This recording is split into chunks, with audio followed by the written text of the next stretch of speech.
tal, chicos?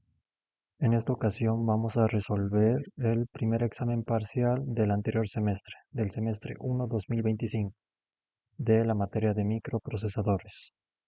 Bueno, estas son las preguntas. Acá ya lo tengo resuelto. Ya lo añadí también a la resolución que pasó el ingeniero. Entonces tenemos lo siguiente. Empecemos con la primera pregunta. Dice, dimensiona el computador para los siguientes modelos. Esta es la arquitectura de este computador con estos tamaños de memoria, tanto de datos como de programa. Y acá hay un detalle importante, que es la ALU, que ahora es de 16 bits. Según eso, tenemos que llenar una tabla y en la tabla hay que indicar el número de bits de cada una de estas etiquetas que nos aparecen acá, desde el A hasta el G. ¿Ok? Entonces, ¿cómo empezamos? Aquí coloqué de que la recomendación es de que empecemos de arriba hacia abajo. Entonces empecemos primero con la USS simple y luego después vamos a encargarnos de las memorias. Muy bien. Acá tenemos la USS simple. Lo que hice es desglosar todo este bloque de acá en todo esto de acá, que es la USS simple. Con la ALU, las banderas, los acumuladores, la interfaz, el MUX de entrada, la lógica de control y temporización y el descodificador de operaciones. Acá aparte tenemos la memoria de datos, que sería en realidad esto de acá. Entonces, ¿qué hacemos? Acá ya los he puesto como puntos. Primero, nos podemos dar cuenta de que el puerto de datos externo es de 16 bits. Y acá lo tenemos. Como nos indicaron de que la ALU ahora es de 16 bits, entonces esto va a ser de 16 bits. Por lo tanto, esto también. Y de igual manera las dos entradas. Y si sabemos esto, esta salida del MUX, del multiplexor, tiene que ser del mismo tamaño que las entradas, ¿no? Por lo tanto, si es de 16 bits acá, también va a ser de 16 bits este puerto de datos externo, que sería justo la primera etiqueta, A. Por lo tanto, A es de 16 bits. ¿Listo? Después, ¿qué tenemos? El acumulador, que es la salida. ¿De cuántos bits son? De igual manera, son de 16 bits, por lo que nos indicaron anteriormente. Y eso lo he colocado acá. ¿Ok? Después tenemos que el código de operación de ingreso al descodificador de operaciones es de ¿cuánto? 4 bits. ¿Por qué? ¿Cuántos son los bits que entramos para la USC simple al descodificador de operaciones antes de luego llevarlo a la ALU? Y eso sería justo esto de acá, ¿no? Este es el código de operación y este es el código de argumento. Para el código de operación, como está en el libro de teoría, son de 4 bits. Por lo tanto, para la etiqueta C es 4 bits. Después tenemos la parte de la entrada-salida de datos de la memoria de datos. Esto se refiere a esto de acá, que es lo que indiqué anteriormente, es la entrada del código de argumento, ¿no? De operación y el de argumento. Ahora acá lo podemos desglosar. Esta sería, ¿no? La etiqueta E, que es la entrada-salida de datos de la memoria de datos. Por eso es la USC con memoria de datos. Entonces, ¿de cuántos bits son estos? Lo podemos ver a partir de acá, ¿no? A partir de la interfaz van a entrar 16 bits y también van a leerse 16 bits al ALU, ya sea en el caso de la instrucción LDA o STA, de entrada o salida. Por lo tanto, la entrada y salida de datos de esta memoria es de 16 bits, que lo he indicado acá. Ya tenemos 4 etiquetas. Continuemos. Ya concluimos con esto, esto y esto. Entonces ya tenemos la USS simple completada. Ahora ya podemos recurrir a las memorias. ¿Qué nos indican de las memorias? Nos indican acá de que la memoria de datos tiene que ser de 2 megas y la memoria de programa tiene que ser de 128 K. ¿Cómo hacemos el resto de acá? Esto es lo que significa es el espacio en memoria. Entonces, a partir de eso, ¿cuántos bits de direcciones tenemos que colocar acá y acá? Eso lo podemos hacer a través de el método que les enseñó el ingeniero en teoría, que es la parte de contar con los dedos, ¿no? Cada dedo acá lo indicado, significa un bit de dirección. Y cada intervalo que crece de potencias de a 2 es el espacio en memoria. Acá podemos contar, ¿no? De 2, 4, 8, 16, 32 hasta 1K. Si por ejemplo quisiéramos 128 bytes de espacio en memoria, tendríamos que contar ¿cuánto? 5, 6, 7 bits o 7 dedos, ¿no? Que serían 7 bits de direcciones. Entonces a partir de eso podemos desglosar cuántos bits de direcciones son para una memoria de programa de 128K y de 2 megas para la memoria de datos. Y si contamos, para uno tenemos 16 bits de direcciones, podemos contar, ¿no? Acá tenemos 10 hasta 1K y luego seguimos contando. 11, 12, 13, 14, 15, 16, 17, que es justo 128K. Por lo tanto son 17 bits de direcciones. Y eso sería la etiqueta B, que es este de acá, el que sale del puntero de instrucciones a la memoria de programa. Lo mismo para la memoria de datos. Como dice de 2 megas, contamos. Primero contamos 10 dedos, serían 1K. Otros 10 dedos, que sería 1 mega. Pero como nos pide 2 megas, nos falta un hito más. 2 megas. Por lo tanto, tendríamos 10, 20, 21. Entonces tenemos en total, me he saltado acá. Tenemos en total 21 bits de direcciones. Y eso correspondería a la etiqueta F, que está acá. Las direcciones de la memoria de datos. Ya está. Ahora lo único que nos falta es la entrada y salida de datos de la memoria de programa. Y si se dan cuenta, esto sería igual a la suma de la etiqueta C más la etiqueta F, ¿no? Porque eso sería todos los datos que salen tanto a la USS simple como a las direcciones de la memoria de datos.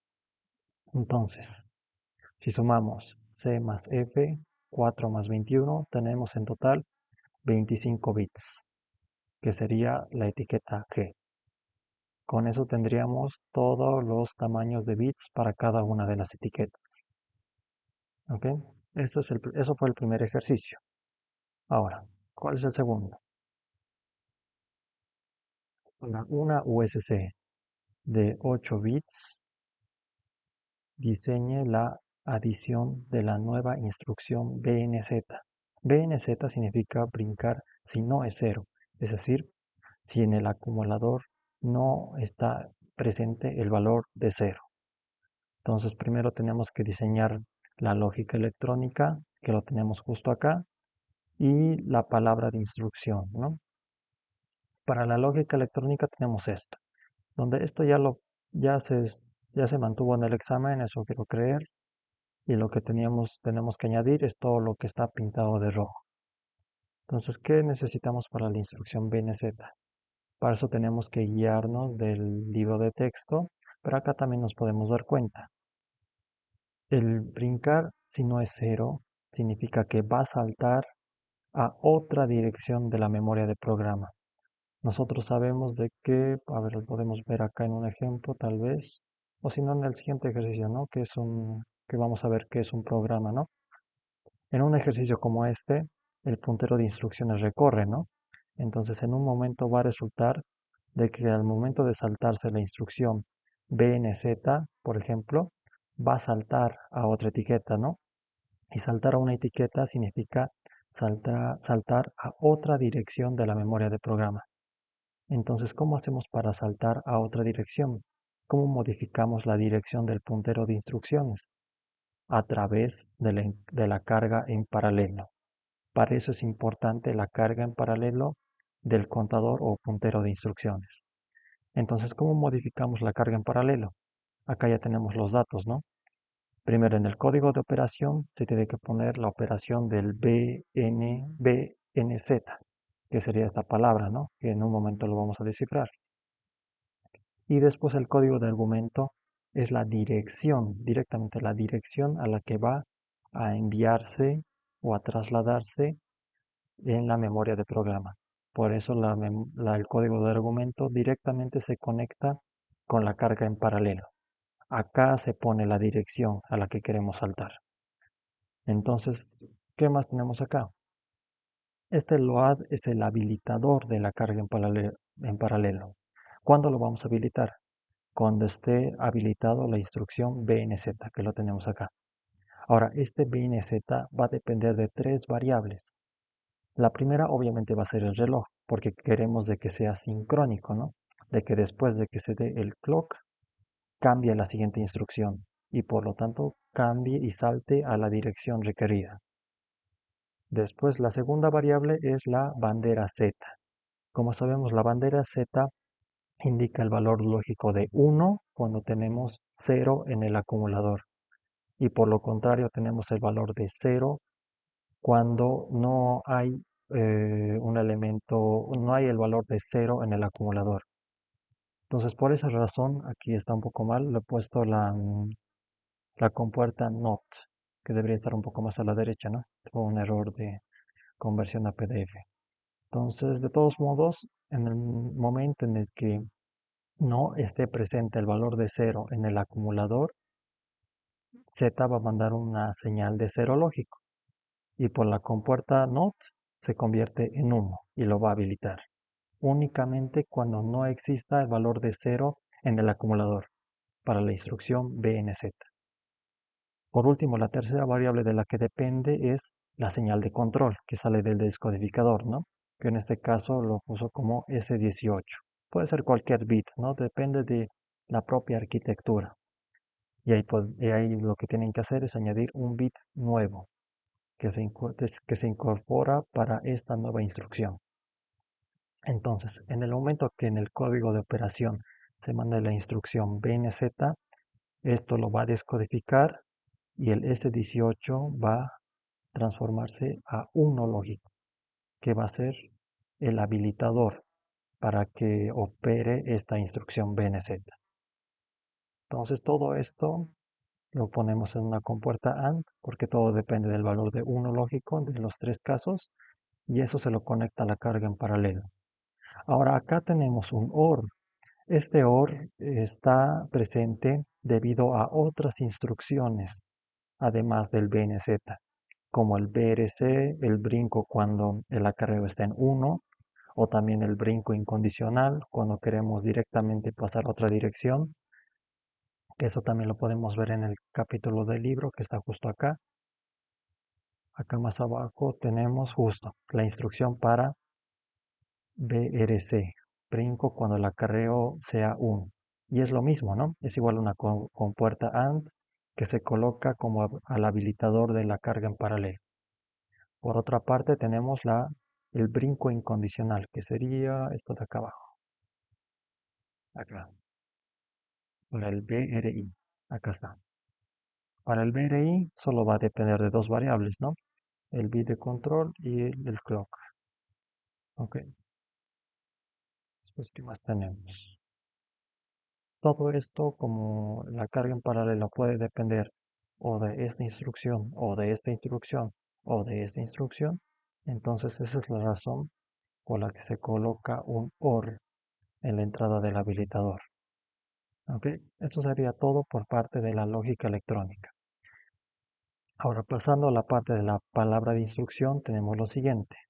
Acá lo más importante son estas últimas instrucciones, ya que BNZ sabemos de que se tiene que habilitar, ¿no? Por eso el S18 tiene que estar en 1 cuando se habilite esa instrucción. Luego, para las otras dos sabemos de que no corresponde, por lo tanto sus bits de control van a ser 0, obviamente, porque no es esa instrucción. Luego acá tenemos el alto. El alto es para acabar el programa, eso lo tenía justo acá. Podemos subir un poco y acá, justo acá lo tenemos. La instrucción alto es para detener el puntero de instrucciones, indicando de que se acabó y se finalizó el programa. Y eso lo ponemos a través de un habilitador, de un control al reloj del puntero de instrucciones. Y todo también con otro bit y con el clock, ¿no? Aunque en este caso el clock ya no va a inferir ya no va a influir mucho, porque cuando S15 sea 0, se deshabilita.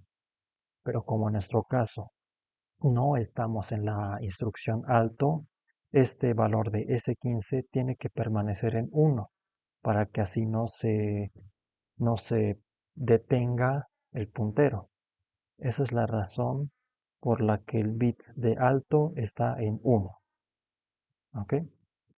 Luego de acá, toda esta parte de acá, desde el MUX hasta la VC, eso va a depender de la arquitectura que les menciona el ingeniero.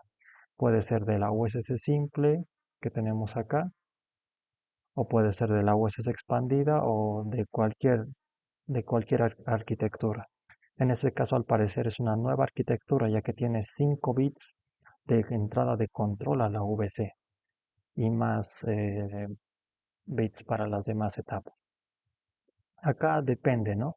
Para el MUX ALV no importa, ¿no? El MUX ALV significa esto de acá. Este MUX, que es la entrada de datos externo, ¿no? El puerto de datos externo, que no va a depender, no va a influir mucho, ¿no? Ya que no estamos usando la ALU, solo nomás estamos usando la memoria, directamente pasando a otra dirección en la memoria del programa. Entonces da igual si está en 0 o en 1, eso va a depender de cada uno. Para la parte de la lógica de control y temporización, lo tenemos acá. ¿Dónde está? Lo tenemos justo acá. Acá podemos configurarlo como queramos, ¿no? La parte de la lógica de control se refieren a estos habilitadores, ¿no? Que ya lo han visto en anteriores laboratorios. Y la lógica de temporización es esto de acá, todo lo que controla los relojes. Ahora, para esta instrucción PNZ va a depender de ustedes si van a querer que las banderas se mantengan su valor o que no se mantengan. Lo mismo con la lógica de control, si quieren que las banderas se mantengan en 0 o no. Para este caso, como solo estamos saltando a otra dirección de la memoria de programa, lo conveniente para ciertos programas, que por mi parte sería la mayoría, lo recomendable es que mantengan los datos de las banderas. Por lo tanto, lo recomendable es de que todo esto esté en 0 y se bloquea el reloj. Esa es la razón por la que acá lo mantuvo los bits en 0. ¿Ok? Después tenemos el MUX de la ALU y la VC. Esto ya va a depender de ustedes. Depende, ¿no? Depende de a qué instrucción quieran asignarle. En este caso, como solo estamos saltando a otra dirección de la memoria de programa, no va a influir mucho la instrucción que usen en la VC o en la ALU, y más aún cuando las banderas no van a cambiar. Aquí lo más recomendable es de que usen la instrucción NOP, que es no operación, ¿no? Ninguna operación. Eso sería lo más recomendable que les puedo decir para que no ocurra ningún error, ¿no? Dependiendo a algún error en la arquitectura o en el hardware, dependiendo si lo tengan armado o en el software, ¿no? Eso sería lo recomendable. Entonces, con todo esto ya tenemos la palabra de instrucción. Eso sería todo para este segundo ejercicio. Por último tenemos que dice lo siguiente. Para una USC de 8 bits con un segundo acumulador, el diseño del computador simple genera una nueva tabla de instrucciones. Entonces, tomando en cuenta esto, tenemos que hacer estos dos puntos. Primero, tenemos que escribir un programa para encontrar el máximo de 10 octetos no signados. Y también considerando que la memoria de datos va a ser de 12 kilobytes y la memoria de programa va a ser de 1/4 de kilobyte, aplicando las reglas del lenguaje y la sintaxis correcta, que se les indicó en el laboratorio y también en las clases de teoría. Entonces, primero vamos a hallar los bits de direcciones de las memorias. Eso es lo primero, antes de hacer el código. Acá nos indica que la memoria de datos es de 12 kilobytes. Por lo tanto, ¿cuántos bits de direcciones necesitamos? Para eso tenemos que recurrir otra vez a las dos manos y tenemos que contar. Si contamos hasta un tamaño de 12 kilobytes, vamos a obtener 14 bits de direcciones. Y para la memoria de programa, un cuarto de kilobyte sabemos que es 256 bytes. Por lo tanto, contando, obtenemos 8 bits de direcciones. ¿Ok? Estos serían los bits para obtener este espacio de memoria. Pero en la parte del ensamblado del código, sabemos de que todo o la mayor parte está en código hexadecimal, ¿no? Por lo tanto, todo el ensamblado se rige a partir de dígitos hexadecimales. Y sabemos de que cada dígito hexadecimal son 4 bits, ¿no? Entonces, para 14 bits, ¿cuántos dígitos hexadecimales como mínimo necesitamos? Acá les indiqué como 4 dígitos hexadecimales, porque con 4 dígitos tenemos 4 por 4, 16 bits, ¿no? Entonces ahí entra los 14 bits de direcciones. No entraría con 3 dígitos, ¿no? Porque eso solo serían 12 bits de direcciones, menor espacio a lo que se está indicando.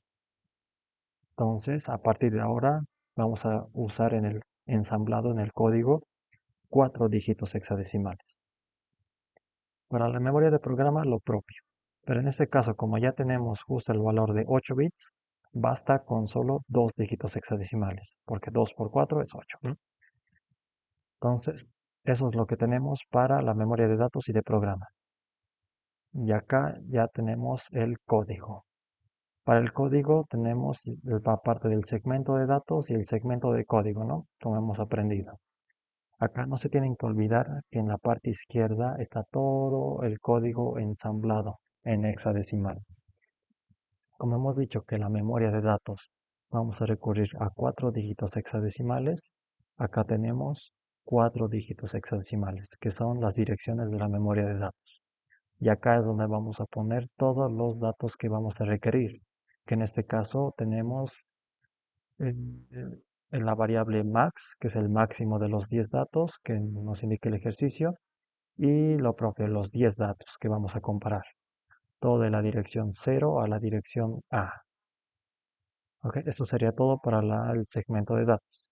Y también tomando en cuenta de que para cada uno de estos vamos a reservar un byte de espacio. ¿Ya? Ahora, para el segmento de código tenemos este programa, pero antes les voy a enfatizar esto de la izquierda, que es muy importante. Esta primera columna es em, las direcciones de la memoria de programa. Como hemos dicho, ¿cuántos dígitos son? Son 2 dígitos, ¿no? Por lo tanto, van a ser 2 dígitos hexadecimales. No tienen que ser menos ni más. Y acá vamos a empezar a recorrer. Esto en realidad también sería la salida del puntero de instrucciones, que va a ir recorriendo cada dirección de la memoria de programa, donde está albergado cada una de las instrucciones que vamos a guardar. Para cada instrucción tenemos también el código de operación y el código de argumento. Sabemos que el código de argumento es justo la dirección de la memoria de programa, ¿no? Por lo tanto, van a ser de 4 dígitos hexadecimales. Para el código de operación, eso va a depender de la arquitectura. En este caso les he indicado a un principio que es una USC con 2 acumuladores. Y a partir de 2 acumuladores vamos a usar un acumulador A y B. Por lo tanto, el código de operación se va a extender. Esto ya va a depender del ingeniero. Puede que les proporcione una tabla con las instrucciones respectivas a esa arquitectura. Y para este caso, para este ejemplo en específico, son 2 dígitos hexadecimales, es decir, un byte de código de operación.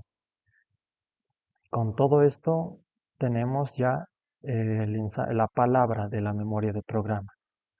¿Ok? Esto no se olviden, que siempre tiene que estar en la derecha de este formato, de acuerdo a los tamaños que se les está especificando en el problema. ¿Ok? Ahora, ¿qué es lo que hace este programa? Lo que hace este programa, acá lo podemos indicar antes de recurrir al código. Lo puedo dibujar. Un momentito. Acá. Acá tenemos la variable max, ¿no? La posición max. Luego acá tenemos el dato 1, por ejemplo. Y acá tenemos el dato 2 y el dato 3. Acá. Listo. ¿Qué es lo que ocurre acá? A un principio lo que vamos a hacer es, digamos que acá están los 10 datos, ¿no? Pero solo voy a indicar el ejemplo con 3 de ellos. Lo que se hace primero es, en la variable max se va a guardar el primer dato, el dato 1. Después lo que se va a realizar es cargar al acumulador tanto el dato 1 como el dato 2. Luego lo que va a pasar es una resta entre estos dos, entre el dato 1 menos el dato 2. Y ahora a partir de ello vamos a ver cuál es el mayor. Si dato 1 es mayor que dato 2, entonces el dato 1 va a permanecer guardado en la variable max. Si ocurre lo contrario, que dato 1 es menor que dato 2, entonces esto se cambia con el dato 2. Ahora el dato 2 va a ingresar a la variable max. Listo, después lo que va a pasar es ahora el dato 3. El dato 3 se carga al acumulador junto con el dato 2 en el otro acumulador, se restan y el mayor de ellos se va a guardar de nuevo en la variable max. En este caso, si digamos el dato 2 es mayor que el dato 3, entonces no se reescribe y el dato 3 se pone a la izquierda. Y así sucesivamente con los 10 datos, hasta obtener el máximo de ellos. Eso es lo que va a realizar en resumen este programa. Y eso es lo que tenemos acá. Primero cargamos en el acumulador A el dato 1, lo guardamos en la variable max primeramente. Después en el acumulador B cargamos el dato 2, los restamos a ambos y en caso de que el acarreo sea 1, significa de que el dato 1 es mayor que el dato 2. No se olviden de que en una resta, si el minuendo es mayor que el sustraendo, el acarreo se va a poner en 1 lógico. Caso contrario, se va a poner en 0. Por lo tanto, si va a saltar cuando lo que esté en el acumulador A, que es el dato 1, sea mayor que el dato 2. En caso de que no ocurra, significa que el dato 2 es mayor, por lo tanto lo va a reescribir a la variable max. Entonces así sucesivamente se va a hacer para cada uno de los datos. Se va a comparar con el dato 3, con el 4, 5, 6, 7, 8, 9 y 10. Es el mismo bloque de código, cargando en el acumulador A, realizando la resta y saltando si el acarreo se activa. Caso contrario, se reescribe ese mismo dato. Con eso finalmente vamos a obtener el mayor de los 10. Y eso sería todo. Ahora, acá algunos detalles que cabe mencionar es que, por ejemplo, acá, si se dan cuenta acá, estos son el puntero de instrucciones, ¿no? De la memoria de programa. Va a recorrer 0, 1, 2, 3, 4, 5, 6. Y acá está la situación. Acá tenemos una etiqueta, ¿no? Que se les ha indicado en teoría. Esta etiqueta es a dónde va a saltar después del brinco, ya sea con acarreo, con Z o incondicional. Ahora, esta etiqueta no significa ninguna instrucción, por lo tanto no va a modificar al puntero de instrucciones y tampoco a la memoria de programa, porque la memoria de programa solo funciona o solo cambia de dirección después de cada instrucción que tenemos acá, ¿no? Código de operación y argumento. Pero la etiqueta no es una instrucción, por lo tanto no influye en el puntero de instrucciones.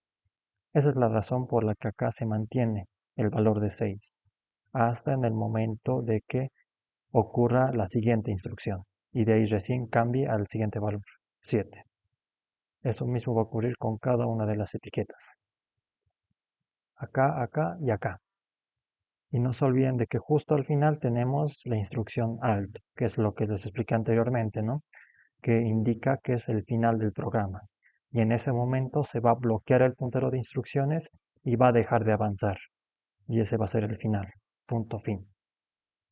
Eso sería todo con respecto a este examen, que es el primer parcial del 1-2025. Gracias.